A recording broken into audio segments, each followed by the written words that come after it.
청년은 청년 문제만 이야기해야 합니까? 녹색당의 청년은 세상의 모든 문제에 대해 이야기합니다.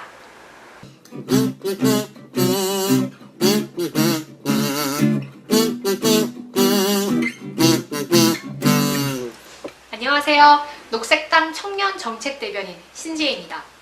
얼마 전에 필리핀의 권투 선수 파키아오가 동성애자 차별 발언을 해서 화제가 되었는데요. 이후 이 선수는 나이키로부터 정성 모델 계약 파기를 당했습니다. 아주 당연한 결과였죠. 그런데 이런 비하 발언은 한국에서도 종종 볼 수 있습니다. 바로 한국의 정치판을 쥐고 흔드는 두 거대 정당, 새누리당과 더불어민주당이 이런 동성애자 차별 발언을 했는데요. 바로 얼마 전 2월 29일에 이름도 외우기 어렵습니다. 나라와 교회를 바로 세우기 위한 3당 대표 초청 국가기도회라는 것을 국회에서 진행했는데요. 그때 이분들이 하신 발언이 아주 가관입니다. 새누리당 김무성 대표는 모든 국민의 행복을 위해 누구의 행복인지는 모르겠지만 차별금지법, 동성애법, 그리고 인권관련법을 한국기독교총회 그리고 한국교회연대가 원하는 대로 방침을 정할 거라고 이야기했고요.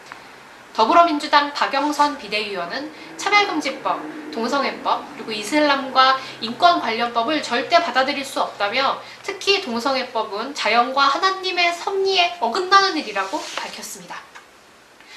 20세기를 지나서 21세기가 된 지 벌써 16년이 흘렀습니다, 여러분. 그런데 아직까지도 이런 소리를 하고 있네요. 그리고 지금은 필리버스터로, 특히 국민의 인권 문제로 시끌벅적한 때인데 말이죠. 새누리당 더민주당이 동성애 차별로 한마음 한뜻으로 똘똘 뭉쳤습니다. 정말 이해가 안 갑니다. 왜 다른 사람의 사랑에 지지하거나 반대하죠? 우리한테 다른 사람의 사랑을 지지하거나 반대할 권리는 없잖아요. 그리고 누군가의 정체성이나 존재 자체를 반대할 권리는 더더욱 없고요. 내가 그 사람 반대하겠네. 안 돼! 성적 지향이 다르다는 이유만으로 기본적인 권리를 박탈당하면 안 됩니다. 그리고 차별당할 이유도 없습니다. 그런데 얼마 전에 보도가 된 두 고교 동창생의 안타까운 사연에 대해 아시나요? 40년간 함께 산 여고생 중 한 사람이 암으로, 그리고 한 사람이 투신해서 사망한 사건입니다. 40년 전부터 동거를 시작하면서 A씨는 직장을 나가 돈을 벌고 B씨는 전업적으로 살았는데 어느 날 A씨가 암에 걸리신 거예요. 수술동의서에 가족이 서명을 해야 하는데 B씨는 가족이 아니라서 왕래가 없던 가족들을 찾아야 했습니다. 그렇게 A씨의 조카가 왔습니다.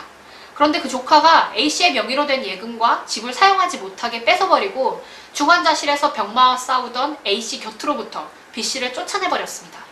그렇게 A씨는 돌아가셨고 B씨는 40년간 함께 산 사람의 임종을 지킬 수 없었습니다. 얼마 후 그녀는 두 분이 함께 사시던 아파트 복도에서 몸을 던지셨습니다. 너무 가슴 아픈 일입니다. 그분들의 마음을 짐작할 수도 없어요. 현대사회에서는 남녀가 결합된 가족 형태에서 벗어나서 살고 있는 사람들이 매우 많습니다. 그런데 법적으로는 이들을 가족이라고 인정해주고 있지 않죠. 이런 상황에서 그들이 받는 불이익은 참 많습니다. 예를 들면 파트너가 큰 수술을 받거나 사건이 생겼을 때 보호자로 인정되지 못하는 겁니다. 그리고 재산상속도 못 받아요. 각종 복지 혜택, 세제 혜택, 그다음에 사회 문화적 혜택에서도 배제당합니다. 그분들도 법 앞에 정당한 시민인데 남자 여자가 결혼한 정상가족이 아니란 이유만으로 배제당하는 건 굉장히 불합리한 일입니다. 이는 동성애뿐 아니라 최근 변화되고 있는 가족의 형태 양상과도 매우 밀접한 문제입니다.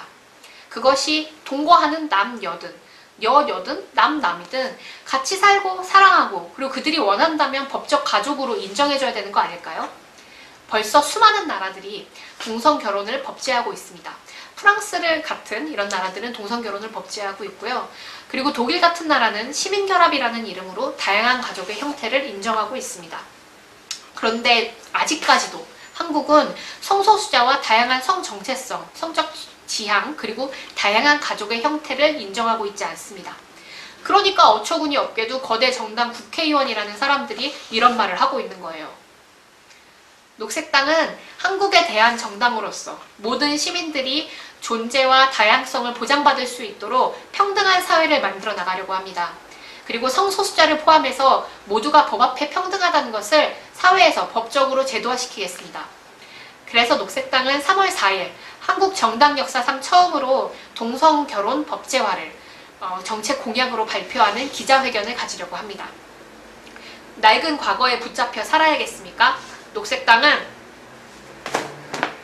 다양성이 존중되는 미래를 만들어 나가겠습니다.